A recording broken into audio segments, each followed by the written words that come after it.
Assalamualaikum warahmatullahi wabarakatuh. Edisi apa yang akan kita bahas malam hari ini?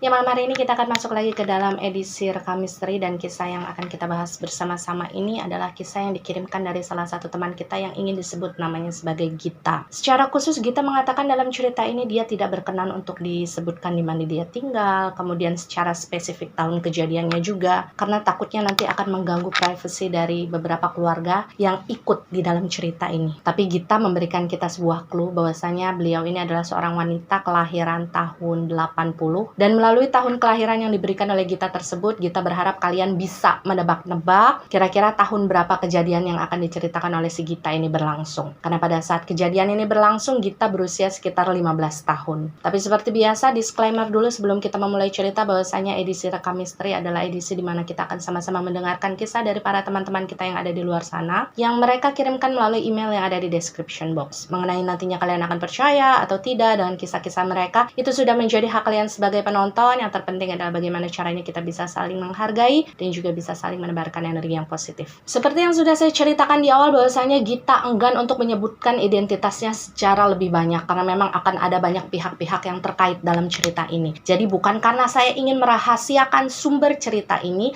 tapi karena memang si sumber ceritanya sendiri yang tidak menginginkan identitasnya diketahui. Dan kita akan memulai kisah Gita ini berdasarkan latar belakang bagaimana kemudian Gita bisa tinggal di sebuah desa kabupaten yang kita sebut saja namanya adalah Desa Arja. Jadi di sini kita akan membahas sedikit latar belakangnya Gita dulu ya. Secara jujur Gita mengatakan bahwasanya dia berasal dari sebuah keluarga yang tidak sempurna. Gita bilang ibunya Gita ini adalah istri kedua dari ayahnya Gita. Jadi Gita ini bilang ayah dan ibunya itu belum menikah secara resmi atas nama negara ya. Jadi kayak cuma nikah agama aja. Dan jujur saja Gita sendiri merasa malu dengan keadaan keluarganya yang seperti itu. Gita bilang waktu itu keberadaan dia dan juga ibunya itu kayak seolah-olah ingin disembunyikan oleh ayahnya. Jadi mereka memang dilarang untuk tinggal satu kota dengan sang ayah. Itulah kenapa kemudian mereka ini sering pindah-pindah ke beberapa tempat. Dan salah satunya adalah di Desa Arja tadi. Dan dalam 1 bulan Gita ini paling dijenguk oleh ayahnya sekitar 2-3 kali lah. Dan ketika menjenguk pun ayahnya paling hanya menginap sekitar 2-3 hari di rumah mereka. Itulah yang kemudian sebenarnya membuat hubungan antara Gita dan ayahnya ini tidak terlalu akrab karena mereka jarang bertemu. Dan kondisi keluarga yang seperti itu jujur membuat kepribadian Gita ini jadi sulit untuk bersosialisasi. Karena Gita sendiri menyadari ya, semakin dia tumbuh menjadi seorang remaja, dia jadi tahu bahwa tetangga yang ada di sekitar mereka itu sering menggunjing tentang ibunya Gita, tentang keadaan keluarganya mereka. Dan itulah yang menjadi salah satu alasan kenapa Gita ini malas keluar rumah dan jadi nggak punya banyak teman. Dan Gita ini termasuk salah satu anak yang telat masuk sekolah. Jadi ketika dia usianya 15 tahun, pada saat itu dia masih duduk di kelas 2 SMP. Lalu kenapa Gita bisa telat sekolah? Karena Gita bercerita di saat usianya sekitar 6 tahunan, dia ini pernah sakit keras dan sakitnya tuh lumayan lama, sekitar 10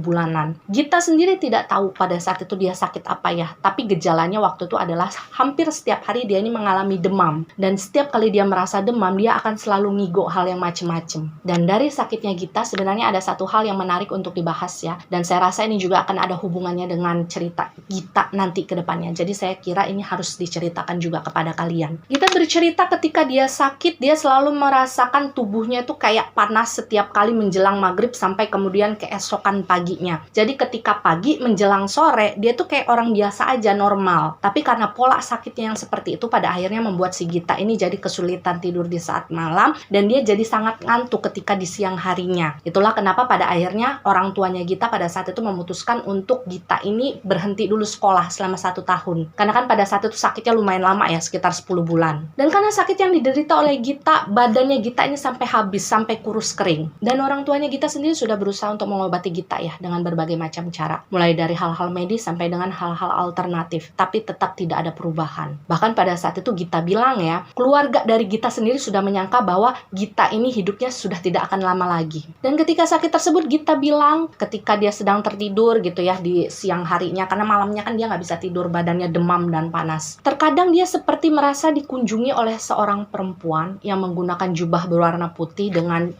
kayak semacam hoodie yang menutupi bagian wajahnya. Tapi Gita sendiri tidak tahu itu sosok siapa. Dia juga bahkan tidak tahu apakah itu mimpi atau kenyataan. Tapi setiap kali sosok tersebut datang, sosok itu tidak berkata apa-apa. Dia juga tidak melakukan apa-apa. Dia hanya sekedar menghampiri ranjang tempat di mana si Gita ini berbaring, lalu duduk di tepian ranjang tersebut sambil memperhatikan Gita dengan wajahnya yang tidak terlihat. Hingga di suatu hari, ibunya Gita ini bertemu dengan salah seorang mantri. Kalau di desa itu mantri itu kayak semacam dokter gitulah ya. Dan ternyata mantri ini memiliki semacam ya kemampuan supranatural lah. Dan pada saat itu dia ini memeriksa kondisinya si Gita. Dan setelah diperiksa, mantri tersebut mengatakan bahwasanya sakitnya Gita pada saat itu disebabkan karena ada satu sosok gaib yang energinya cukup kuat itu sedang berusaha untuk menempel dirinya si Gita. Tapi Gita ini secara fisik dia tidak kuat. Itulah yang kemudian menyebabkan si Gita ini akhirnya sakit-sakitan dalam waktu yang lama. Dan karena mendengar penjelasan tersebut, ya namanya juga orang awam ya, sudah berusaha ke sana kemari untuk mengobati anaknya tapi tidak kunjung sembuh. Akhirnya ibu Gita ini memutuskan untuk meminta tolonglah kepada mantri tersebut. Makanya pada saat itu mantri tersebut berusaha untuk memisahkan sosok gaib yang konon katanya ingin menempel di dirinya si Gita dengan si Gita. Tapi pada saat itu yang perlu digarisbawahi adalah Gita sendiri belum terlalu mengerti ya dengan apa yang diceritakan oleh sang mantri dengan ibunya. Jadi terlepas dari percaya atau tidak dengan cerita dari sang mantri tersebut, Gita memang merasakan bahwa kondisi kesehatannya itu semakin membaik ketika ritual pemisahan tersebut sudah dilakukan. Jadi pada saat itu sudah berjalan 1 tahun lah kurang lebih, Gita ini sudah benar-benar bisa dikatakan sembuh seutuhnya. Tapi ada satu hal yang kemudian berubah dari dirinya Gita ketika dia sudah merasa sembuh. Gita sendiri juga tidak tahu apakah dia harus bersyukur atau justru dia harus menyesali hal tersebut. Karena menurut Gita, setelah dia menjalani beberapa ritual untuk memisahkan diri dia dengan sosok yang katanya ingin menempel dengan diri dia, si Gita ini justru mendapatkan kayak semacam kemampuan untuk merasakan hal-hal gaib yang ada di sekitarnya dia. Tapi pada saat itu kemampuan Gita ini memang hanya baru sekedar merasakan saja ya energi gaib yang ada di sekitarnya. Dia bisa melihat juga sebenarnya, tapi tidak terlalu sering, jadi kayak jarang-jarang aja. Tapi meskipun begitu, Gita bilang hal tersebut sempat mengganggu kehidupannya sehari-hari ya. Ya kalian bayangkan aja lah orang yang sebelumnya tidak bisa melihat atau tidak bisa merasakan hal-hal gaib di sekitar dia, tiba-tiba saja harus bisa merasakan hal tersebut. Dan Gita ini sempat memerlukan waktu beberapa saat untuk beradaptasi dengan perubahan itu.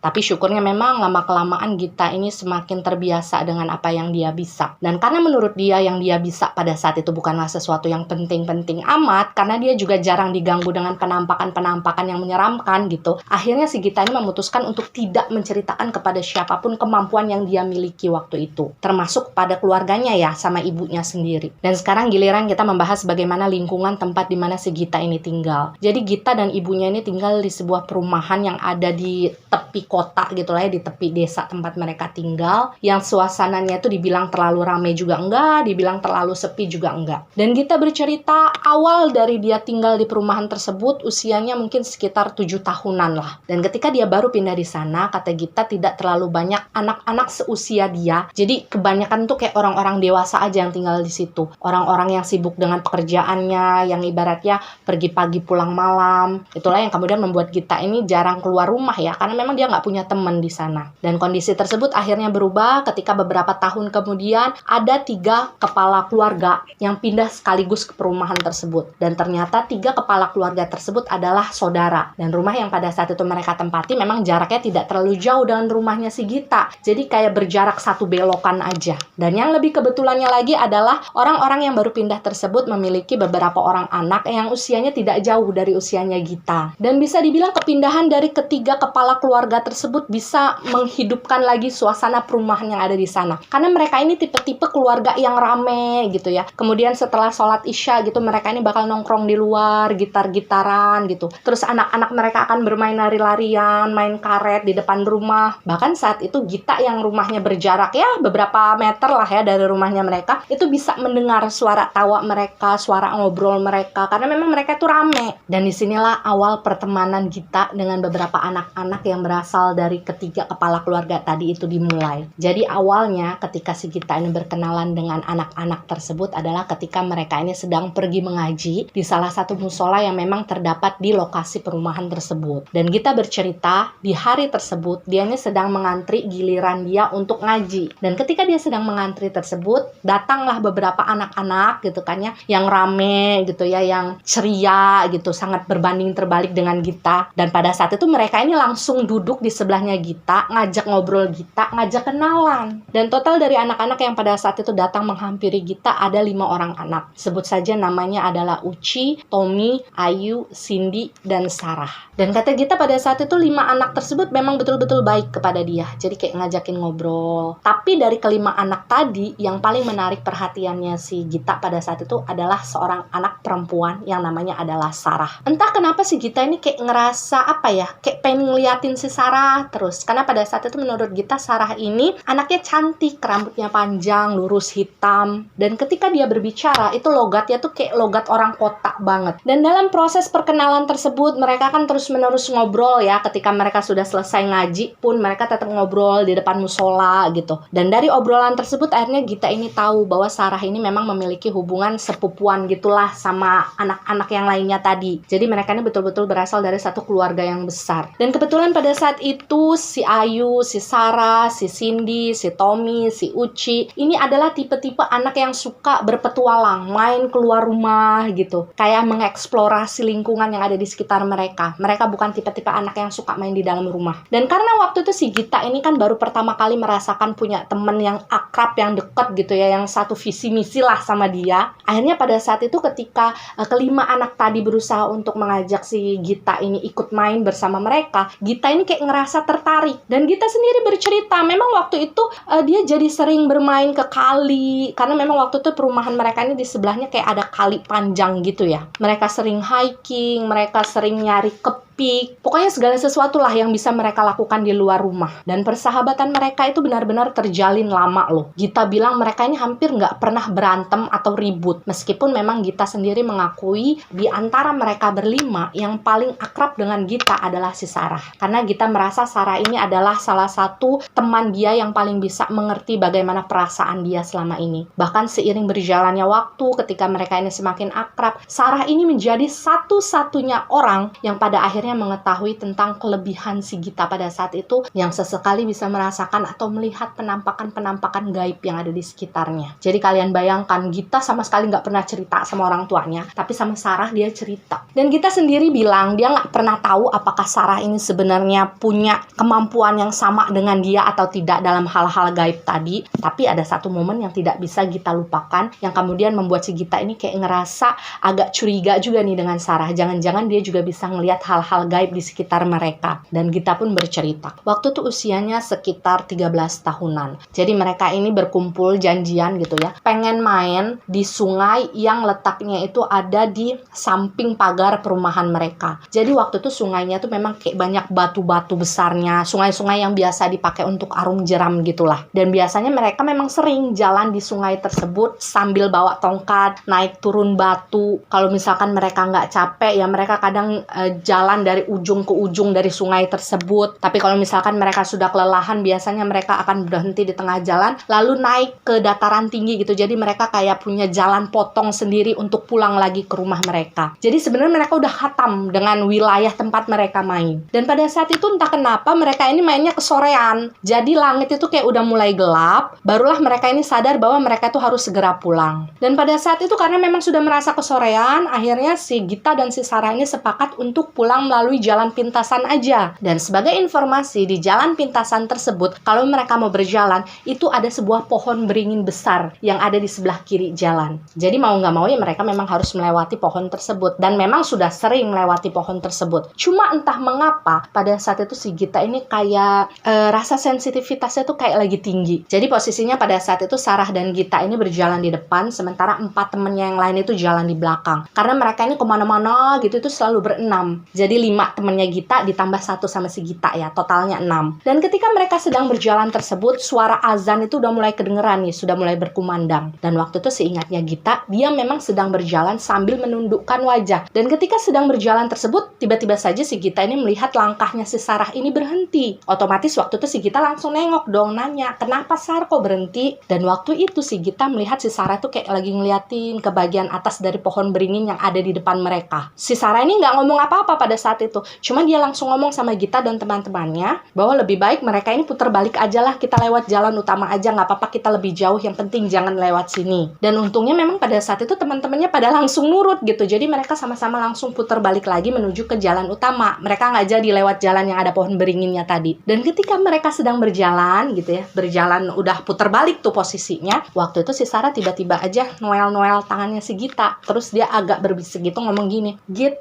tadi kamu lihat nggak apa yang ada di pohon beringin?" Dan pada saat itulah si Gita langsung mengangguk dan menjawab, "Iya, saya juga lihat." Dan di sanalah si Sarah langsung bilang lagi sama Gita, "Ya udah, jangan kita omongin, kita langsung pulang aja." Dan Gita pun bercerita, pada intinya yang waktu itu mereka lihat itu sebenarnya adalah sosok perempuan yang badannya tuh tinggi gitu. Jadi tinggi badan itu hampir menyamai tinggi dari pohon beringin yang ada di depan mereka. Perempuan tersebut memakai baju warna putih, kemudian rambutnya panjang gitu ya sampai tanah, dan posisinya tuh kayak lagi nengok begini ke arah anak-anak tadi yang mau lewat. Jadi kayak pengen siap-siap, pengen mencegat. Dan karena hal tersebutlah si Gita ini sempat merasa curiga bahwasanya si Sarah ini kayaknya juga bisa ngeliat deh, tapi dia memang tidak pernah menceritakan hal tersebut kepada si Gita. Tapi memang setelah kejadian tersebut tidak pernah terjadi sesuatu apapun lagi yang pada akhirnya membuat si Gita ini merasa semakin yakin kalau misalkan Sarah ini memang bisa melihat dunia gaib juga seperti halnya dia. Dan singkat cerita, Gita bercerita memang pertemanan mereka pada saat itu semakin mereka tumbuh remaja gitulah ya. Petualangan yang mereka lakukan itu memang semakin nekat, semakin menguras adrenalin mereka. Jadi mereka ini kayak tipe-tipe anak yang nekat untuk mendatangi tempat-tempat yang ditakuti oleh orang untuk sekedar melakukan petualangan aja, kayak permainan aja. Jadi pada saat itu dalam persahabatan mereka yang berjalan bertahun-tahun, sudah tidak terhitung lagi berapa banyak petualangan nekat yang sudah mereka lakukan. Kayak hiking malam-malam ke gunung gitu, kemudian eksplorasi ke sungai-sungai yang arusnya deras, sampai beberapa kali mendatangi rumah-rumah kosong yang sudah dikenal angker oleh orang-orang sekitar. Dan mereka melakukan hal tersebut nggak ada tujuan apa-apa, karena pada saat itu juga nggak kayak zaman sekarang yang apa-apa di live-in gitu kan.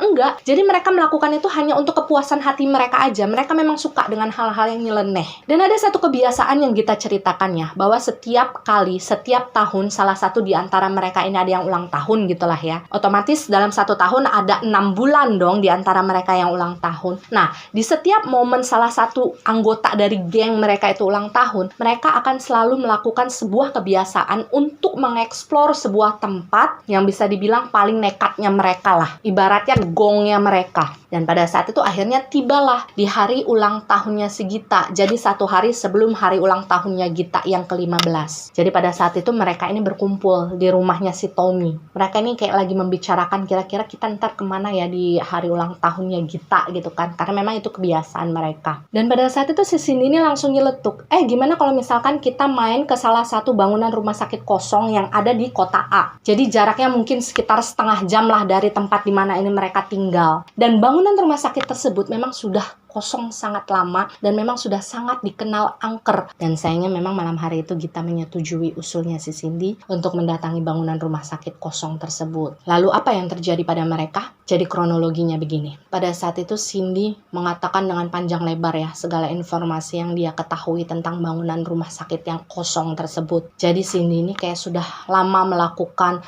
explore gitu kan tentang gimana sih cara masuk ke dalam bangunan rumah sakit tersebut tanpa dimarahi oleh orang atau warga sekitar. Dia betul-betul sudah mempersiapkan hal tersebut di hari ulang tahunnya si Gita. Dan pada saat itu Cindy bilang kepada semua teman-temannya yang waktu itu berkumpul kan. Kata Cindy ada salah satu akses jalan yang bisa mereka lalui kalau misalkan mereka mau masuk ke bangunan rumah sakit tersebut tanpa diketahui oleh warga. Jadi pada saat itu menurut Cindy di bagian belakang dari bangunan rumah sakit tersebut ada pagar yang bolong gitu ya. Yang kayaknya mungkin juga sering dimasuki oleh orang-orang iseng. Jadi memang bolongnya itu seukuran ya remaja lah gitu ya bisa masuk ke dalam sana. Dan pada saat itu Gita bilang yang namanya anak muda kan ditantang dengan hal-hal semacam itu kan mereka saling menantang satu sama lain dong. Kayak lo berani gak gitu, alah cemen kayak gitu aja gak berani gitu. Hingga akhirnya pada saat itu si Gita ini kayak ngerasa tertantang sendiri di dalam dirinya. Masa gue gak berani sih kesana doang. Dan yang lebih parahnya lagi pada saat itu Gita dan teman teman-temannya ini merencanakan sebuah permainan yang akan mereka mainkan di dalam bangunan rumah sakit tersebut. Jadi kalian bayangkan, di dalam bangunan rumah sakit yang sudah kosong puluhan tahun, yang sudah dikenal angker oleh masyarakat luas, mereka berenam ini merencanakan ingin bermain petak umpet di dalamnya. Jadi mereka ini rencananya akan datang ke sana sekitar jam 9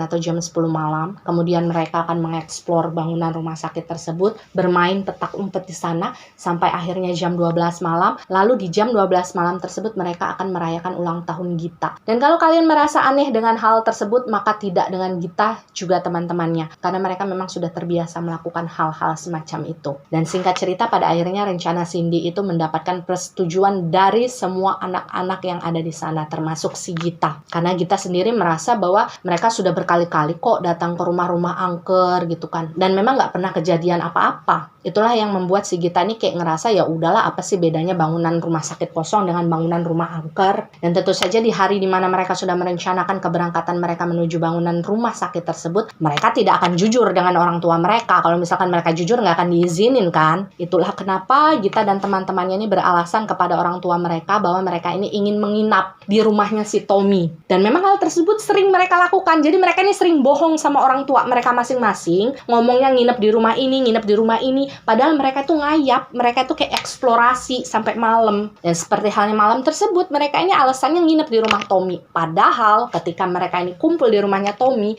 kayak udah mempersiapkan segala sesuatu yang ingin mereka bawa gitu ya. Mereka sampai bawa ransel masing-masing yang isinya ada minuman, ada ciki-ciki gitu. Karena kan mereka ingin merayakan ulang tahunnya Gita kan di sana. Dan barulah sekitar jam 9 malam pada saat itu, Tommy membawa sebuah mobil itu pergi bersama teman-temannya menuju bangunan rumah sakit. Dan di sini jangan kalian tiru ya, karena memang Tommy ini diberikan izin oleh orang tuanya kemana-mana menggunakan mobil meskipun pada saat itu usia Tommy ini masih di bawah umur. Dan kita bercerita perjalanan yang dia tempuh bersama teman-temannya di malam itu sekitar ya setengah jam. Dan kita bilang ketika kemudian jalanan sudah mulai sepi gitu ya, sudah mulai mendekati bangunan dari rumah sakit kosong tersebut, vibes menyeramkan itu sebenarnya sudah bisa si Gita ini rasakan. Tapi entah mengapa anehnya si Gita ini kayak ngerasa tumpul di malam hari tersebut. Tumpul ini dalam artian gini ya, dia nggak bisa merasakan energi apapun yang ada di sekitarnya dia. Apalagi melihat ya, dia sama sekali nggak bisa melihat entitas apapun yang ada di bangunan tersebut. Gita bercerita waktu itu si Tommy ini sengaja menepikan mobilnya agak ke pinggir, jadi agak bersembunyi supaya nggak kelihatan dari jalanan besar gitu kan, supaya nggak ketahuan warga. Jadi pada saat itu si Tommy ini memarkirkan mobilnya di balik sebuah pohon besar, yang posisinya memang ada di bagian belakang dari pagar bangunan rumah sakit tadi. Dan seperti apa yang Cindy ceritakan, ketika kemudian mereka berenam ini turun dari mobil,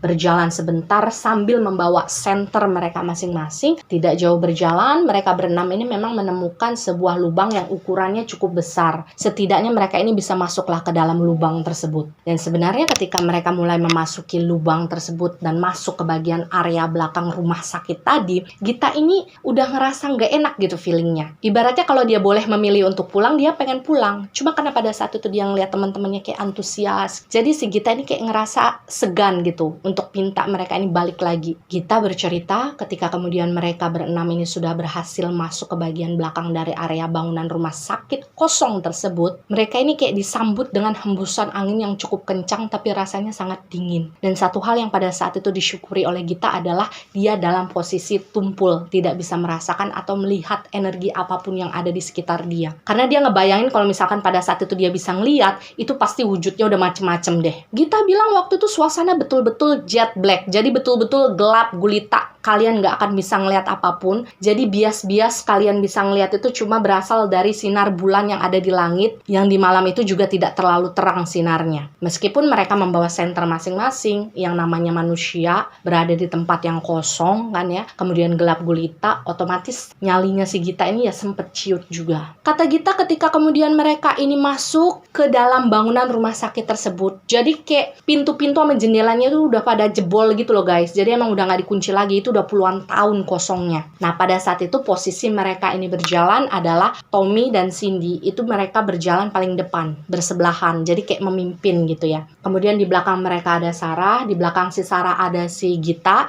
di belakang si Gita ini ada Uci, dan di paling belakangnya lagi itu adalah si Ayu. Jadi mereka ini ketika berjalan sama sama-sama saling megang ransel masing-masing supaya mereka ini nggak kepisah satu sama lain. Dan saat itu Gita juga tidak mengerti bagaimana mungkin seorang Cindy itu terlihat benar-benar hafal dengan denah yang ada di dalam rumah sakit tersebut. Jadi kayak mereka ini nggak nyasar-nyasar ketika mereka menuju ke bagian tengah dari rumah sakit tersebut. Jadi pada saat itu mereka ini berhenti di bagian tengah. Gimana ya cara saya menggambarkannya? Jadi kayak ada halaman luas ya. Di bagian utara, selatan, timur, barat itu kayak ada selasar yang masing-masing nantinya akan membawa orang yang berjalan di sana ke ruangan-ruangan yang berbeda. Jadi kalian bisa bayangkan ya, mereka letaknya ada di tengah-tengah pada saat itu. Dan ketika menemukan area tengah-tengah tersebut, akhirnya Cindy dan Tommy pun berhenti. Dan pada saat itu mereka masih ketawa-ketawa nih, masih sempat bercanda-bercanda lah. Bahkan pada saat itu mereka ini langsung bermain petak umpet di sana. Gita juga tidak mengerti kenapa di malam itu dia dan teman-temannya seperti kehilangan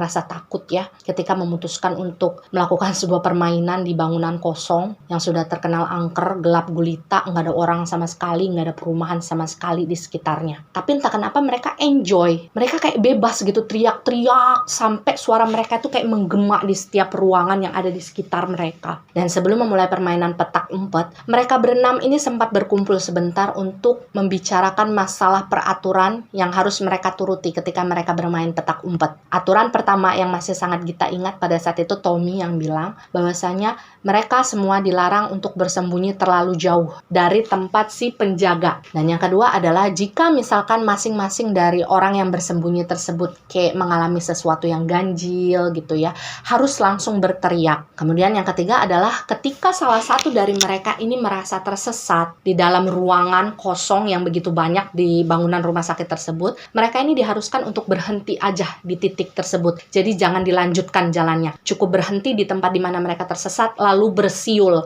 atau memanggil nama dari salah satu teman mereka. Jadi nggak perlu teriak-teriak yang nggak jelas apalagi nangis. Dan saya akui melalui ceritanya Gita, nyali mereka ini luar biasa ya. Kalian bayangkan mereka bisa dengan santainya bermain petak umpet, ngumpet sendirian di ruangan per ruangan yang pada saat itu gelap gulita, menunggu cukup lama untuk bisa ditemukan oleh si yang jaga. Meskipun sebenarnya pada saat itu mereka ini sudah membawa senter masing-masing ya. Jadi ketika mereka bersembunyi gitu kan, mereka menggunakan senter mereka. Dan senter tersebut baru dimatikan ketika mereka ini sudah merasa menemukan tempat bersembunyi yang pas. Dan awal mula dari permainan tersebut tidak ada yang aneh sama sekali. Bahkan Gita ini mendapat giliran pertama menjadi orang yang jaga. Dan teman-temannya yang lain ini bersembunyi. Dan tidak lama kemudian si Gita ini ya nyari temennya, benar-benar nyari dari ruangan ke ruangan gitu kan, yang kosong di sekitarnya dia. Sampai kemudian dia menemukan satu persatu temennya. Kalau kata Gita seru lah pada saat itu. Dan di bagian ini harus saya persingkat ya biar nggak terlalu panjang juga ceritanya. Hingga tibalah giliran si Tommy yang jaga. Jadi pada saat itu kelima temannya yang lain, yakni Gita, Sarah, Uci, Ayu, dan Cindy itu giliran untuk bersembunyi. Dan tanpa beban sama sekali pada akhirnya si Gita ini lari kan dengan cerianya sambil ketawa-ketawa gitu kan. Dia nyari nih kira-kira ruangan yang mana gitu kan yang tepat untuk dia bersembunyi. Dan kebetulan pada saat dia ingin berlari untuk mencari ruangan kosong gitulah ya, untuk dia ngumpet, dia ini berlarinya nih bersebelahan dengan Sarah. Jadi kalian bayangkan aja dia lagi lari nih, Sarah di sini, Gita di sini. Mereka waktu itu sama-sama melewati satu selasar yang sama. Hanya saja bedanya, waktu itu si Gita memutuskan untuk belok ke arah kiri, sementara si Sarah ini memutuskan untuk lurus. Karena waktu itu si Gita ini ngelihat kayak ada sebuah ruangan gitulah ya, yang pintunya jebol dan cukup gelap, yang kayaknya aman nih kalau ngumpet di sini. Dan Gita pada saat itu nggak tahu juga si Sarah kira-kira pengen ngumpet di mana, karena kan mereka masing-masing. Dan pada saat itu Gita juga sangat ingat sekali sebelum dia dan si Sarah ini berpisah kan, karena si Sarah memutuskan untuk berlari lurus. Sarah ini sempat menoleh ke arah si Gita kemudian tersenyum. Jadi kayak kesana ya gitu loh. Dan sampai di situ Gita sama sekali tidak mengetahui di mana dan kemana Sarah ini pergi. Karena waktu itu memang si Gita ini sudah fokus dengan persembunyian dia sendiri. Dan yang perlu digarisbawahi pada saat itu si Gita ini sama sekali tidak menyadari di ruangan apa dia bersembunyi. Karena kan gelap gitu kan ya. Kemudian nggak terlalu jelas juga apa yang ada di dalam ruangan tersebut. Karena ketika kemudian si Gita duduk meringkuk di balik pintu untuk untuk bersembunyi, otomatis senter yang dia bawa itu memang harus dimatikan supaya tidak menarik perhatiannya si Tommy yang pada saat itu berjaga. Dan sampai di sini kita akan fokus dulu untuk bercerita mengenai sosok Gita ya. Kita melupakan dulu nih teman-teman yang lainnya. Gita bilang ketika dia bersembunyi di dalam ruangan kecil tersebut, entah kenapa dia seperti mendengar ada suara sesuatu yang diketuk-ketukkan di atas meja. Jadi suaranya kurang lebih seperti ini. Jadi suaranya itu kayak berasal dari ujung kuku seseorang. Padahal kan pada saat itu Gita tahu persis di dalam ruangan tersebut cuma ada dia, nggak ada orang lain. Dan waktu itu si Gita sebenarnya udah ngerasa nggak nyaman nih berada di ruangan tersebut. Tapi yang namanya dia lagi nanggung kan, dia ngumpet di sana, dia nggak mau ketahuan sama si Tommy. Akhirnya si Gita ini ya tetap bertahan di sana dengan posisi senter yang masih mati. Barulah sekitar 10 menit kemudian ketika si Gita ini merasa kok saya nggak ditemu-temukan juga nih sama si Tommy gitu kan. Pada akhirnya si Gita ini memutuskan untuk menyalakan sebentar senternya. Jadi untuk meredam cahaya supaya tidak terlalu kelihatan dari luar ya, si Gita ini nyalain senter sambil agak ditutup sama telapak tangannya. Jadi kan cahaya yang dihasilkan itu remang-remang lah ya. Dari cahaya yang remang-remang tersebut, si Gita ini agak bergeser dari balik pintu tempat dia ngumpet sebelumnya. Kemudian dia menyorotkan senter tersebut ke arah bagian atas dari kusen pintu ruangan tersebut. Dan ketika sinar tersebut mulai menyorot ke bagian atas kusen dari ruangan tersebut, kalian mau tahu nggak apa yang dilihat oleh si Gita? Jadi pada saat itu si Gita melihat ada sebuah papan kecil ya, yang bertuliskan ruang mayat. Dan setelah menyadari hal tersebut, si Gita ini langsung mematikan lagi senternya. Dia nggak berani menyorot bagian sekitar yang ada di ruangan tersebut. Karena bagi Gita, ya sudahlah, saya sudah terlanjur ada di sini gitu kan. Mau lari juga tanggung, karena dia yakin sebentar lagi si Tommy pasti akan datang ke ruangan tersebut. Karena mungkin pada saat itu namanya masih remaja gitu. Egonya si Gita ini masih sangat tinggi, mengalahkan rasa takutnya pada saat itu. Karena dia nggak mau persembunyiannya ditemukan oleh si Tommy. Tapi tidak lama berselang, entah bagaimana ceritanya, tiba-tiba saja si Gita ini kayak mendengar suara Tommy yang berteriak sangat kencang dari tempat di mana dia berjaga. Jadi saking kencangnya suara teriakan Tommy pada saat itu, suaranya sampai bergema ke seluruh ruangan. Jadi kalian bayangkan waktu itu si Tommy kan berdiri di tengah-tengah halaman gitu ya. Otomatis suaranya kan menyebar kemana-mana kan. Karena mengkhawatirkan kondisi Tommy yang waktu itu teriaknya kayak orang kesakitan, kayak orang ketakutan. Pada akhirnya ya sudahlah, si Gita ini memutuskan untuk keluar dari persembunyiannya. Dia ingin mencari si Tommy. Jadi pada saat itu si Gita ini langsung lari lah sambil nyalain senternya. Dia berlari menuju ke tempat di mana tadinya si Tommy berdiri untuk berjaga-jaga. Tempat untuk berjaga-jaga ini kalian pasti tahu kan, kalau main petak umpet itu ada tempat kita nutup mata sambil ngitung 1, 2, 3, 4 gitu. Dan ketika kemudian si Gita ini berlari untuk mencari sumber suara si Tommy, akhirnya dia bertemulah dengan si Uci dan si Ayu. Jadi dari kejauhan si Gita ini udah ngeliat kayak ada lampu senter yang ikut gerak-gerak juga, karena mungkin Uci dan Ayu ini ikut berlari mencari suaranya Tommy. Tapi pada saat itu anehnya memang si Gita, Uci, dan si Ayu ini sama sekali tidak melihat adanya sosok si Tommy. Jadi waktu itu si Gita ini pikirannya udah langsung macem-macem. Waduh, jangan-jangan si Tommy ini kesasar di dalam bangunan rumah sakit. Dan pada saat itu ketika si Gita, si Ayu, dan si Uci ini udah kumpul jadi satu, mereka bertiga, sedangkan yang 3 lainnya nggak tahulah lagi di mana. Mereka ini memutuskan untuk yuk kita cari si Tommy, kasihan si Tommy. Karena memang pada saat mereka sedang mencari si Tommy itu, posisinya suara Tommy ini sesekali masih sering teriak. Kayak ada suara nangis-nangisnya gitu. Gita bercerita bahwa pada saat itu dia, Uci, dan Ayu ini memutuskan untuk memberanikan diri masuk ke bagian utama dari bangunan rumah sakit yang kosong tadi. Jadi mereka sudah tidak lagi berada di area halamannya. Dan entah bagaimana si Gita juga bingung waktu itu. Perasaan dia berjalan juga nggak terlalu jauh dari halaman tadi, tapi dia, Uci, dan Ayu ini kayak tersesat di dalamnya. Mereka tuh kayak muter-muter di ruangan itu aja, padahal mereka tuh merasanya berjalan sesuai dengan arah yang ada di dalam logikanya mereka. Harusnya mereka ini nggak tersesat, dan niat awal mereka yang sebetulnya pada saat itu ingin mencari dan menolong si Tommy justru menjadi kebalikannya.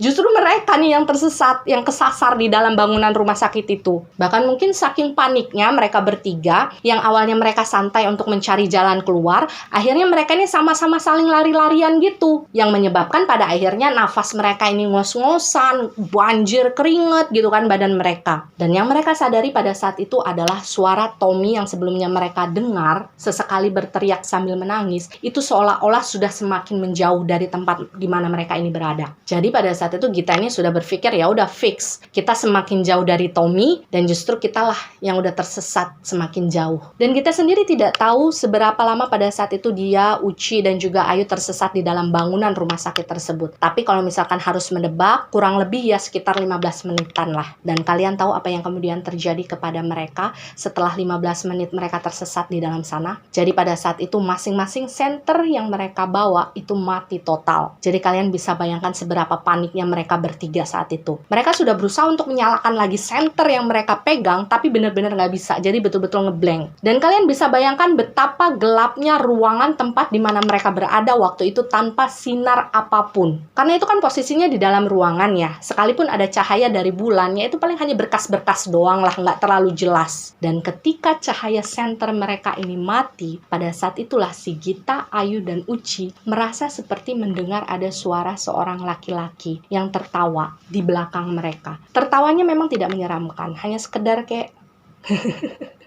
hanya seperti itu saja. Tapi suara tawa tersebut sanggup membuat mereka bertiga langsung lari, panik, ketakutan. Dan mungkin saking paniknya mereka bertiga pada saat itu, akhirnya mereka ini kocar-kacir ke segala arah. Mereka ini lupa untuk saling pegangan atau bagaimana lah gitu ya, supaya mereka ini nggak berpisah. Jadi si Ayu ini larinya ke arah sana, si Uci lari ke arah sana, si Gita lari ke arah sana. Mereka berpisah lah pada intinya. Dan kita sendiri tidak tahu ya, apa hanya dirinya sendirikah atau memang Uci dan Ayu juga dihantui oleh suara tawa yang sama. Tapi yang jelas pada saat itu ketika Gita ini berlari sendirian, dia merasa suara laki-laki yang tertawa tadi di belakangnya dia itu kayak ngikutin dia. Pokoknya kemana si Gita lari, suara tawa itu akan terus ada di belakangnya dia. Kayak seolah-olah lagi mentertawakan si Gita yang ketakutan dan tersesat. Gita tahu benar bahwa di dalam ruangan tersebut tentu saja tidak ada orang lain selain dia dan teman-temannya. Dan dia tahu persis bahwa suara tawa tadi itu bukan suaranya Tommy. Jadi suaranya itu benar-benar suara berat, kayak pria yang sudah dewasa. Dan saking gelapnya ruangan demi ruangan yang pada saat itu harus Gita lewati ketika dia berusaha untuk melarikan diri, itu dia beberapa kali sampai menubruk meja, menubruk pintu, pokoknya segala sesuatu yang ada di depannya dia. Ya karena tadi suasananya gelap. Gita sudah berusaha untuk memanggil nama teman-temannya ketika dia sedang berlari, tapi tidak ada satupun di antara teman-temannya pada saat itu yang menjawab panggilannya. Sampai ketika kemudian si Gita ini merasa kakinya sudah sangat kelelahan, dia juga tidak sadar seberapa jauh waktu itu dia sudah berlari. Akhirnya si Gita ini memutuskan untuk berhenti sebentar. Dia udah nggak peduli lagi lah dengan suara tawa yang pada saat itu terus mengikuti dia. Karena dia ngerasa nafas dia tuh kayak udah pengen habis. Dia udah ngos-ngosan. Dan dalam posisi si Gita ini kayak lagi agak menunduk gini ya, tangannya lagi memegang lutut gitu. Pada akhirnya samar-samar dia kayak mendengar ada suara Sarah yang memanggil dia dari ruangan depan. Jadi yang namanya rumah sakit kan ruangan per ruangannya tuh kayak saling berhadap-hadapan gitu kan ya. Nah pada saat itu si Gita ini misalkan lagi berdiri di sini. Nah si Sarah ini muncul dari ruangan yang persis berhadapan dengan ruangannya Gita. Tapi entah mengapa waktu itu si Gita ini merasa kayak ada yang aneh sama si Sarah. Karena pada saat itu menurut Gita, Sarah ini sama sekali tidak membawa senter. Tapi entah bagaimana ceritanya, Gita ini kayak bisa melihat sosok Sarah dengan jelas. Jadi dari atas sampai ujung kakinya itu si Gita bisa ngeliat. Padahal secara logika ya, yang namanya di tempat gelap, kita bisa ngeliat wajah seseorang aja itu udah untung-untungan. Tapi bagaimana mungkin waktu itu si Gita bisa melihat si Sarah dengan sangat jelas dari ujung kepala sampai ujung kaki. Tapi pada saat itu karena memang situasinya sedang tidak memungkinkan untuk memikirkan segala sesuatunya dengan terlalu kritis, ya udahlah pada akhirnya si Gita ini memutuskan untuk mengabaikan itu semua. Jadi dia betul-betul berlari menghampiri si Sarah yang waktu itu menunggu dia sambil mengulurkan tangan. Kemudian ketika mereka sudah saling berdekatan, si Gita ini langsung menggenggam tangannya si Sarah. Kemudian si Sarah ini langsung mengajak si Gita ini berlari dari tempat tersebut. Dan kalau sebelumnya si Gita ini merasa Cindy lah yang sangat menghafal denah dari rumah sakit tersebut, saat itu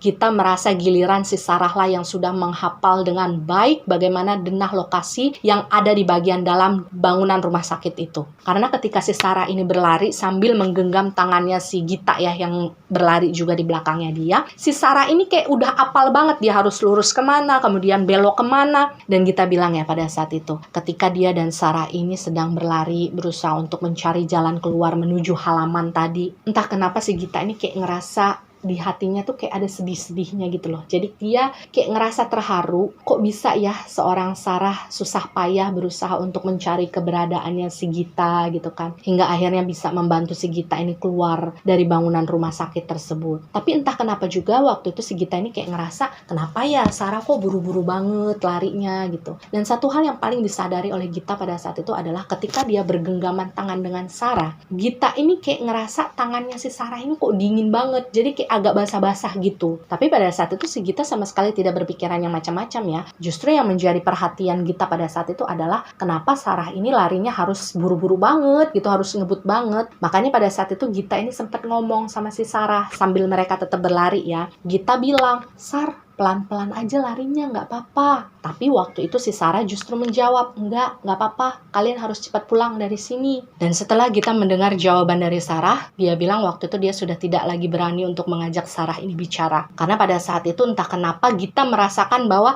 Sarah ini bicara dengan intonasi yang sangat serius, berbeda dari sebelumnya. Jadi waktu itu Gita berpikir, oh mungkin Sarah juga ngerasa panik, jadi dia nggak pengen bercanda. Dan ketika Gita beserta Sarah sudah berhasil menemukan jalan keluar menuju bagian belakang dari rumah sakit tersebut, ada satu hal yang sangat mengejutkan Gita. Jadi ketika dia merasa sedang bergandengan tangan dengan Sarah, pada saat itu dia sudah berdiri di bagian halaman belakang dari rumah sakit kosong tadi, dia langsung melihat banyak sekali keramaian di sana. Bahkan dia melihat ada satu mobil ambulans yang parkir tidak jauh dari mobilnya si Tommy. Jadi waktu itu si Gita bertanya-tanya dong, kenapa tiba-tiba ramai padahal sebelumnya nggak ada orang. Dan waktu itu ketika teman-temannya si Gita ini melihat Gita keluar dari bangunan rumah sakit tadi, tiba-tiba saja teman-temannya tersebut itu langsung berlari berhamburan menghampiri Gita dan memeluk si Gita dengan sangat erat. Bahkan beberapa di antara mereka itu ada yang sampai nangis. Gita tentu bingung dong, maksudnya kayak kenapa sih, emang saya tersesat, tapi kayaknya nggak perlu deh sampai sepanik ini, apalagi sampai nangis. Dan di dalam situasi tersebut ketika si Gita ini lagi berpelukan dengan teman-temannya, tiba-tiba saja si Gita ini melihat ada 2 orang polisi yang ikut masuk menghampiri Gita. Dan waktu itu si Gita bilang perasaannya udah nggak enak karena dia menyangkanya waktu itu dia dan teman-temannya ketahuan udah masuk ke dalam bangunan rumah sakit tersebut tanpa izin gitu. Jadi kayak dia ini mikirnya ada seseorang yang melaporkan tindakan mereka, kemudian mereka ini bakal ditangkap sama polisi. Dan entah kenapa dalam situasi tersebut ketika si Gita ini lagi dipeluk sama teman-temannya, kemudian dia sedang melihat keramaian yang ada di depan dia, ada polisi, ada ambulans, Gita ini sampai tidak sadar ketika genggaman tangannya pada saat itu dengan si Sarah itu terlepas. Gita merasakan benar pelan-pelan tangannya si Sarah itu kayak lepas gitu loh dari tangannya. Tapi waktu itu si Gita berpikir bahwasanya mungkin si Sarah ini lagi ke sudut yang lain kali gitu kan. Mungkin ada keluarganya atau ada teman-teman yang lain yang juga ingin memeluk si Sarah. Karena pada saat itu kan fokusnya si Gita berpikirnya yang hilang pada saat itu, yang sempat tersesat di dalam bangunan rumah sakit kosong tadi, itu adalah Gita dan juga si Sarah. Jadi ya sudahlah, pada saat itu si Gita nggak terlalu memusingkan dengan ketidakadaannya si Sarah. Tapi anehnya pada saat itu, ketika si Gita menyangka dia akan dimarahi oleh polisi tadi, bahkan ditangkap ya, justru yang terjadi adalah sebaliknya. Gita ini dibawa oleh si bapak polisi tadi untuk mendapatkan perawatan ala kadarnya lah ya, karena dia kan mengalami memar-memar, luka-luka gitu. Dia didudukkan di bagian belakang dari ambulans yang pada saat itu pintunya memang dibuka bagian belakangnya. Dan di sanalah kemudian si Gita ini diajukan beberapa pertanyaan oleh si pak polisi. Kebetulan juga pada saat itu si Gita ini duduk ditemani oleh beberapa temannya yang lain. Jadi seingatnya Gita pada saat itu ada si Tommy, ada si Cindy, dan juga ada si Ayu. Kalau si Uci dia lupa-lupa inget lah apakah dia ikut bergabung di sana atau tidak. Dan pada saat itulah ada salah seorang polisi yang kemudian datang menghampiri Gita untuk mengajukan beberapa pertanyaan. Yang pada intinya waktu itu pak polisi menanyakan kepada Gita apakah dia anak yang sudah tersesat sebelumnya di dalam bangunan rumah sakit tersebut. Apakah ada orang lain yang ikut tersesat dari sana, dan apakah si Gita ini keluar sendirian atau ada yang menemani. Dan pada saat itu tentu saja si Gita menjawab bahwasanya iya, saya keluar dengan salah satu teman saya, yaitu si Sarah. Dan teman-teman Gita yang lainnya yang pada saat itu ikut mendengarkan jawaban-jawabannya si Gita tentu merasa kaget. Dan Gita bisa melihat dari ekspresi wajah teman-temannya tersebut ya, kalau misalkan mereka ini kayak nggak percaya dengan jawabannya Gita. Jadi pada saat itu polisi tadi langsung menanyakan ulang tentang informasi yang diberikan oleh Gita tadi kepada teman-temannya Gita yang lain. Pada intinya waktu itu polisi bertanya, bener nggak teman-teman kamu sudah lengkap di sini? Dan secara hampir bersamaan pada saat itu Tommy dan Cindy langsung menjawab, tidak pak, teman kami kurang satu, yaitu Sarah. Sarah masih belum keluar, Sarah masih belum berkumpul bersama kami. Dan otomatis waktu itu si Gita ngerasa kaget dong, karena ngerasa jawabannya kok berbeda dengan teman-temannya. Jadi pada saat itu sempat terjadi sedikit perdebatan di antara mereka, di antara si Gita dan juga teman-temannya. Karena Gita ini ngotot, tadi saya keluar sama Sarah, saya pegangan tangan sama si Sarah. Tadi saya berdiri sama si Sarah waktu pas baru keluar dari bangunan rumah sakit tadi. Tapi teman-temannya juga ngejawab, enggak, kamu sendirian. Tadi pas kamu keluar, itu kamu sendirian. Pas kami lari meluk kamu sendirian, gak ada Sarah. Dan yang lebih mengejutkan lagi adalah fakta yang kemudian dibeberkan oleh teman-temannya si Gita, yang mengatakan bahwa pada saat itu si Gita ini sudah menghilang lebih dari 3 jam di dalam bangunan rumah sakit kosong tadi. Jadi kalian bayangkan, Gita yang merasa hanya tersesat selama kurang lebih 15 menitan, ternyata di luar sana, menurut teman-temannya dan menurut si Pak Polisi tadi, si Gita ini sudah menghilang selama 3 jam. Dan mereka ini sudah berusaha untuk mencari ke bagian dalam, ke bagian samping, pokoknya ke seluruh area rumah sakit tersebut. Gita ini sama sekali tidak ditemukan. Meskipun sudah berusaha untuk dipanggil-panggil, tetap tidak ada jawaban. Padahal waktu itu Gita sendiri bersaksi bahwa dia tidak mendengar suara siapapun yang memanggil namanya. Itulah kenapa kemudian teman-temannya Gita ini memutuskan untuk memanggil polisi, karena mereka sudah mulai merasa khawatir dengan kondisinya Gita dan Sarah yang sudah berjam-jam tidak bisa ditemukan. Dan di tengah perdebatan yang terjadi di antara Gita dan teman-temannya yang pada saat itu sama-sama mempertahankan opininya mereka, pada akhirnya Pak Polisi tadi memutuskan untuk menengahi perdebatan mereka dan meminta mereka ini untuk pulang dulu ke rumah mereka masing-masing. Jadi mereka ini disuruh istirahat dulu, dan nantinya kalau misalkan anak-anak ini dibutuhkan keterangannya gitu kan, nanti mereka ini akan didatangi di rumah mereka. Dan ya memang benar, pada saat itu akhirnya Gita, teman-temannya yang lain diantarkan oleh Pak Polisi dengan mobil polisi gitu ke rumah mereka masing-masing. Dan memang ketika si Gita ini sudah sampai di rumah, dia dimarahi habis-habisan oleh ibunya karena dianggap sudah berbohong dan membahayakan dirinya sendiri. Dan ketika kemudian Sarah beserta teman-temannya yang lain sudah dipulangkan ke rumah mereka masing-masing, pembahasan mengenai sosok Sarah ini sempat berhenti selama mungkin kurang lebih 2 hari. Karena memang Gita dan teman-temannya sempat tidak bertemu dalam jangka waktu tersebut. Dan dalam 2 hari tersebut terjadi sesuatu yang tidak akan pernah bisa Gita lupakan seumur hidupnya. Jadi di hari pertama, jadi keesokan hari setelah malam kejadian tersebut terjadi ya. Nah di sore harinya sekitar jam 5-an lah kata Gita, waktu itu dia lagi dihukum sama ibunya, nggak boleh keluar dari kamar. Tiba-tiba saja Gita ini mendengar ada suara seseorang yang mengetuk pintu kamarnya. Dan ketika dia membuka pintu kamarnya, dia cukup terkejut ketika menemukan sosok Sarah sedang berdiri di depan kamarnya. Dan jujur saja Gita bilang pada saat itu dia bingung harus melakukan apa. Di satu sisi dia sedang dihukum oleh ibunya nggak boleh keluar rumah, di satu sisi dia juga ngerasa bingung kenapa tiba-tiba Sarah ada di sini, sedangkan di luar sana dia lagi dicari sama orang-orang. Cuma pada saat itu si Sarah ini beralasan bahwa dia takut pulang ke rumahnya, dia nggak bisa pulang ke rumahnya, jadi dia pengen mampir dulu ke kamarnya si Gita untuk ngobrol sebentar.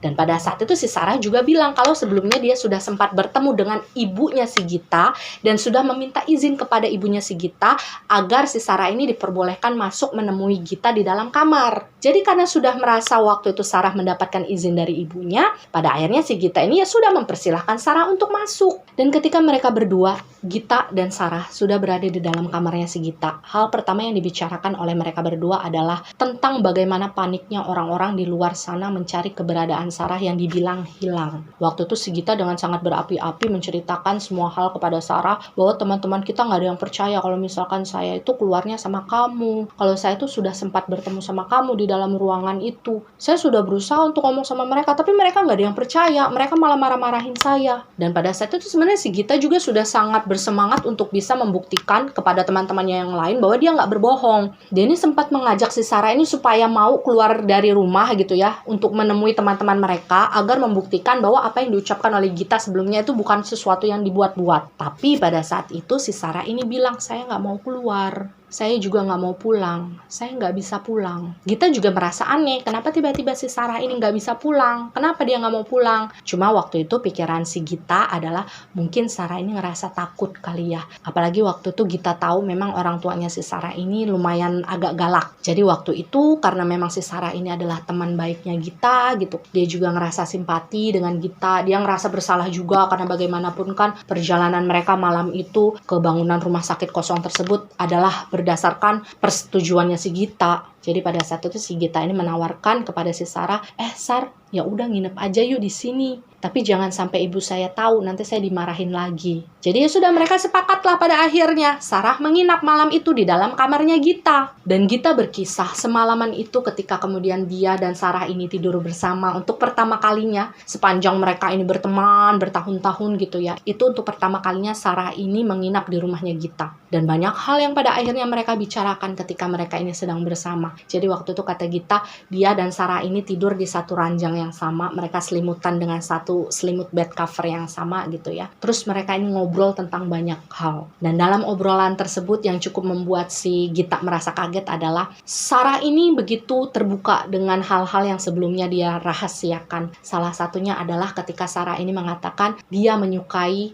seorang siswa yang ada di sekolahan mereka juga. Sebut saja namanya adalah Rizal lah ya. Jadi Rizal itu memang anak yang cukup populer di sekolah mereka, ganteng gitu kan. Kemudian sudah sejak lama si Sarah ini menyukai si Rizal. Tapi memang si Sarah ini belum pernah mengungkapkan perasaannya kepada si Rizal karena dia malu. Bahkan pada saat itu Sarah ini sempat bilang kepada Gita, kayak menitipkan pesan gitu kepada Gita, Git, kalau misalkan nanti saya tidak bisa lagi bertemu dengan Rizal, tolong sampaikan sama Rizal ya kalau misalkan saya pernah suka sama dia. Dan pada saat itu otomatis si Gita ini kan langsung ngomong gitu ya, langsung menjawab, kenapa nggak kamu ngomong sendiri aja? Cuma pada saat itu si Sarah langsung bilang gini, nggak bisa. Saya udah nggak bisa ketemu lagi sama Rizal. Tapi pada saat itu Gita berpikir alasan yang diberikan oleh Sarah itu ya cuma karena Sarah ini merasa terlalu malu lah untuk nembak cowok duluan. Dan di malam itu juga saking enaknya mereka mengobrol, pada akhirnya Gita ini jujur kepada Sarah tentang kondisi keluarganya, tentang status ibunya yang pada saat itu adalah istri simpanan dari sang ayah.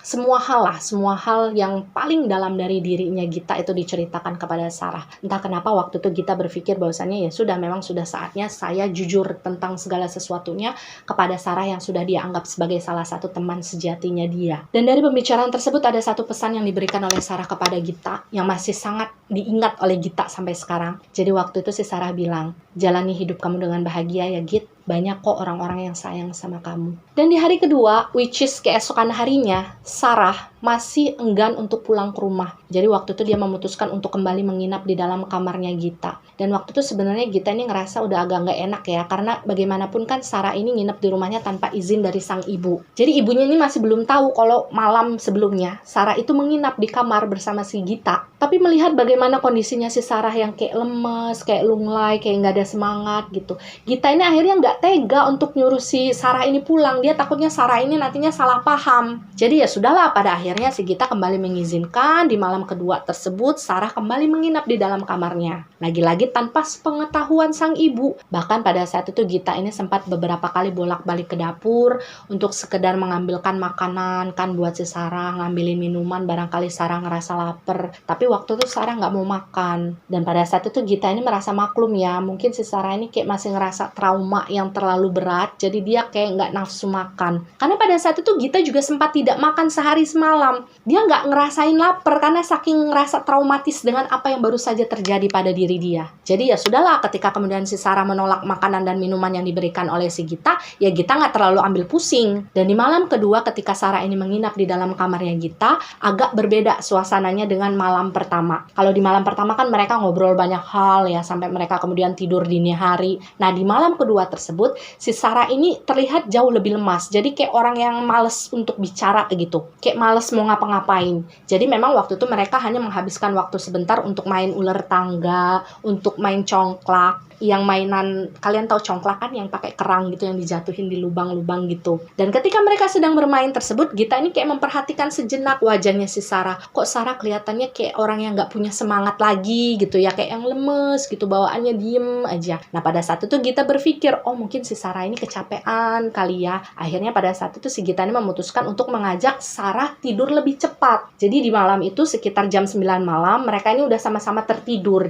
Dan yang perlu digarisbawahi, pada malam itu mereka juga kembali tidur satu ranjang ya. Jadi si Gita di sebelah sini dan Sarah di sebelah sini. Dan di titik ini ada sesuatu yang kemudian terjadi pada diri Gita. Gita sendiri tidak tahu pasti hal tersebut terjadinya apakah ketika masih malam atau menjelang pagi, karena kan posisinya waktu itu Gita masih tertidur. Hanya saja, di antara sadar atau tidak, di antara mimpi atau kenyataan, saat dia tidur pulas tersebut, Gita ini merasa seperti ada tangan yang mengusap pipinya sebentar gini, tapi dalam keadaan tangannya tersebut basah. Jadi telapak tangannya tuh kayak baru kena air gitu. Dan yang namanya sesuatu yang basah otomatis rasanya akan dingin dong. Tentu saja hal tersebut pada akhirnya membuat si Gita ini terbangun dari tidurnya. Dan dia betul-betul merasakan pipinya sempat basah waktu dia bangun. Tapi ketika kemudian si Gita ini menoleh ke arah kanan, tempat yang sebelumnya ditiduri oleh si Sarah, dia sudah tidak lagi melihat ada Sarah tertidur di sana. Jadi si Sarah ini udah nggak ada di kamarnya. Gita sempat bangun dari ranjang, kemudian dia nyari ke beberapa bagian dari dalam kamarnya lah ya gitu. Ke dalam kamar mandi gitu kan. Kemudian dia berusaha untuk manggil-manggil, Sarah gitu kan. Tapi Sarah memang nggak ada jawaban. Hingga kemudian ketika langkahnya si Gita ini hampir mendekati ke arah jendela yang ada di dalam kamarnya, Gita menyadari bahwasanya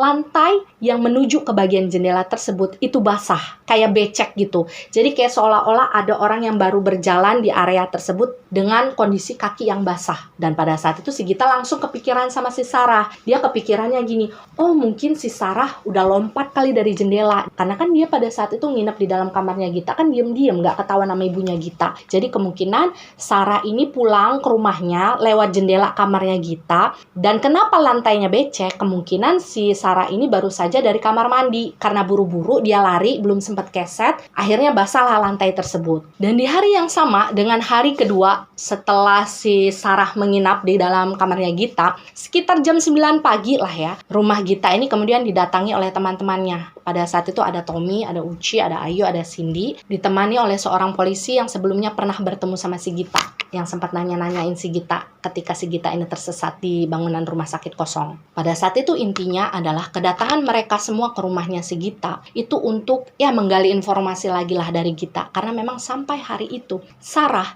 dinyatakan masih menghilang, belum ditemukan. Otomatis kagetlah si Gita. Dia langsung ngotot kan sama Pak Polisi dan juga teman-temannya. Pak, Sarah nginep di rumah saya 2 hari. Sumpah saya nggak bohong Pak, dia nginep di rumah saya 2 hari.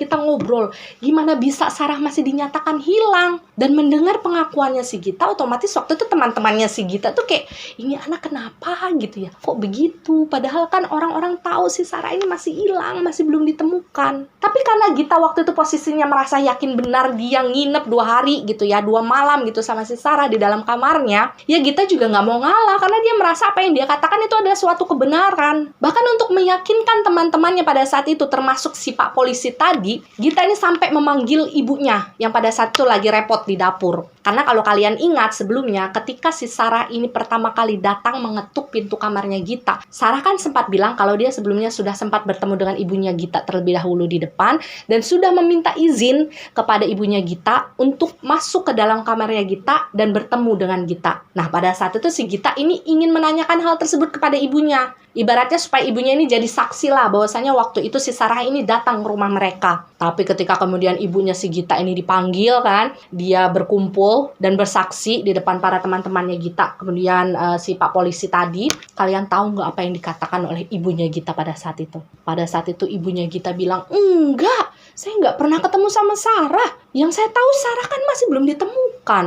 Dan mendengar jawaban dari ibunya sendiri yang seperti itu, otomatis si Gita ini langsung diam 1000 bahasa. Karena bagaimanapun dia nggak punya bukti lagi bahwasanya 2 hari sebelumnya dia sempat berinteraksi sama si Sarah. Sarah nginep di dalam kamarnya. Bahkan pada saat itu ibunya Gita bercerita sedikit ya di depan Gita, di depan teman-temannya, bahwa beberapa hari belakangan ini dia sangat intens untuk berkomunikasi dengan orang tuanya Sarah gitu kan ya. Karena memang ya dia merasa simpati juga kan yang pertama. Kemudian juga namanya tetangga, mereka kan pasti saling bertukar informasi. Dan memang setahu ibunya si Gita, Sarah belum ditemukan. Jadi karena sudah merasa terpojokkan, tidak ada satu orang pun yang percaya sama Gita, Gita merasa ya sudahlah, opini saya sudah tidak lagi didengar, merasa terlalu sedih dengan kenyataan yang terjadi. Akhirnya si Gita ini memutuskan untuk lari ke dalam kamarnya dan dia nangis di sana. Karena dia nggak tahu siapa yang harus dia percaya. Diri dia sendiri, apa kenyataan yang dia dengar dari orang-orang yang ada di sekitarnya dia. Tapi meski sudah berusaha untuk bertahan dengan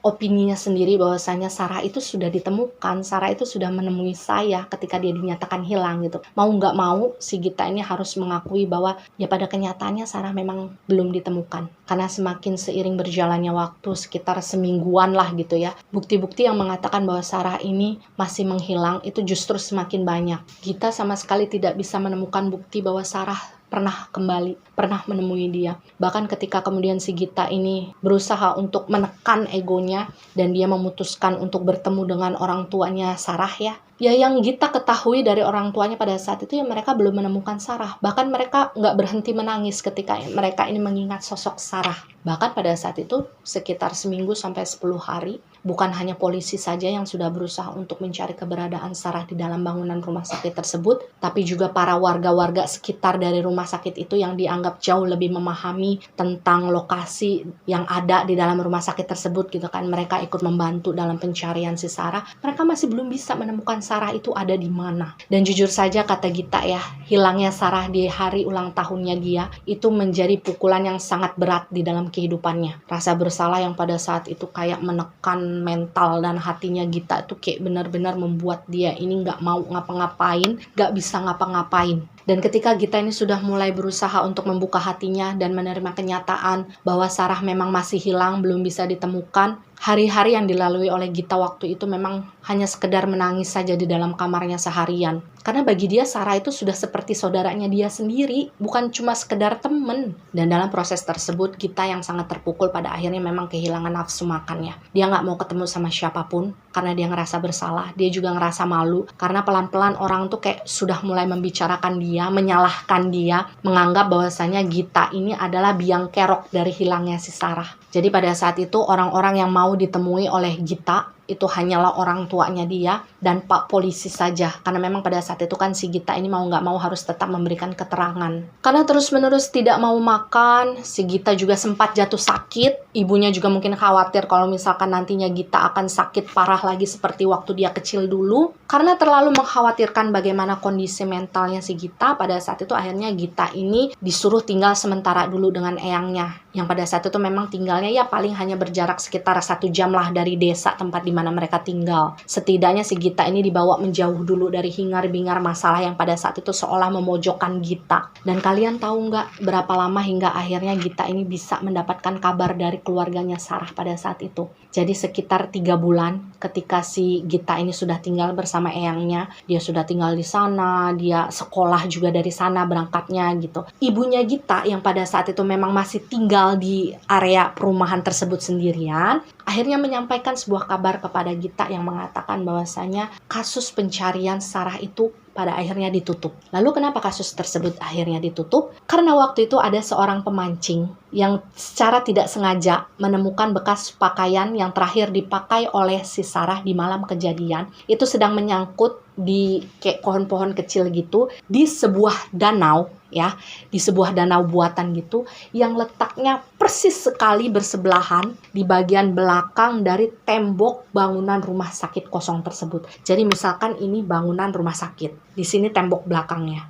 Nah, di bagian bawah dari tembok tersebut memang langsung berbatasan dengan danau. Dan yang perlu kalian ketahui adalah di bagian tembok yang berbatasan dengan danau tersebut itu kan posisinya kayak menjorok ke bawah gitu ya. Itu ada sebuah lubang. Jadi kalau misalkan ada orang yang jalan di tengah gelap gitu ya, mungkin kalau mereka yang tidak tahu itu adalah danau, bisa aja kepleset masuk ke sana. Dan entah apakah tebakan tersebut benar atau tidak, pada akhirnya ya polisi menganggapnya hal tersebut yang terjadi. Bahwasanya mungkin ketika si Sarah ini sedang berlari untuk mencari tempat bersembunyi, dia mencari tempat yang jauh gitu kan supaya nggak kelihatan sama temennya, pada akhirnya dia berlari ke arah sana, dia tidak tahu kalau misalkan pagar tersebut sudah banyak bolong-bolongnya gitu kan, dan di balik pagar tersebut rupanya ada danau, tidak sengaja mungkin Sarah lari ke arah sana dan terpleset masuk ke dalam danau yang cukup dalam. Dan ketika dugaan tersebut dikeluarkan oleh pihak kepolisian, sebenarnya dari pihak Gita dan teman-temannya yang lain sudah diambil sumpahnya bahwasanya di malam hari tersebut mereka sama sekali tidak mendengar ada suara Sarah yang berteriak minta tolong atau apalah. Mereka sama sekali tidak mendengar ada suara berisik apapun dari area belakang bangunan rumah sakit. Entah apakah karena memang terlalu jauh jarak antara danau tersebut dengan lokasi di mana teman-temannya ini berkumpul bermain petak umpet, atau memang suara tersebut sebenarnya memang tidak pernah ada. Wallahu alam bisawab, tidak pernah ada yang bisa memecahkan misteri tersebut. Tapi yang namanya kasus kan pada akhirnya memang harus ditutup karena memang dianggap kematian Sarah pada saat itu sudah ditemukan kronologisnya. Jadi diduga karena sudah beberapa bulan meninggal di dalam air, tidak ada yang menemukan kan, karena memang itu adalah area yang jarang sekali didatangi oleh orang. Waktu itu aja ada pemancing yang menemukan bekas pakaiannya si Sarah itu secara tidak sengaja. Dia juga kayak iseng-iseng aja lagi pengen mancing di sana. Jadi pada saat itu dianggapnya jasad dari si Sarah ini ya sudah hancur, termakan oleh waktu, termakan oleh air, dan yang tersisa pada saat itu hanyalah ya sobekan dari pakaian terakhir yang dipakai oleh si Sarah. Jadi kita bilang memang sampai detik ini tidak ada yang pernah tahu apa yang sebenarnya terjadi kepada si Sarah. Dan ya demikian keseluruhan kisah yang dikirimkan oleh sosok Gita kepada kita semua. Gita hanya berkata bahwasanya semenjak kejadian tersebut ya, ketika pada akhirnya kasus hilangnya si Sarah ini ditutup dan kronologi kematian Sarah diumumkan gitu kan ya kepada pihak keluarga, ya sudah Gita dan teman-temannya tidak bisa berbuat apa-apa. Jadi pada saat itu memang dari pihak keluarganya Sarah sendiri sudah cukup pasrah untuk menerima segala sesuatu yang sudah ditakdirkan oleh Tuhan. Hanya saja memang kepergian Sarah ini menyisakan rasa sedih yang tidak kunjung usai bagi diri Gita ya khususnya. Dan sampai saat ini dia sama sekali tidak pernah bertemu lagi dengan sosok Sarah, tidak pernah dimimpikan lagi oleh sosok Sarah, karena satu-satunya kenang-kenangan yang sempat ditinggalkan oleh si Sarah kepada si Gita adalah ya di malam kedua ketika dia menginap waktu itu, sebuah usapan dengan tangan yang basah di pipinya Gita. Dan apakah itu mimpi atau memang betul-betul sosok energinya si Sarah yang datang gitu kan untuk memberikan salam terakhir kepada Gita?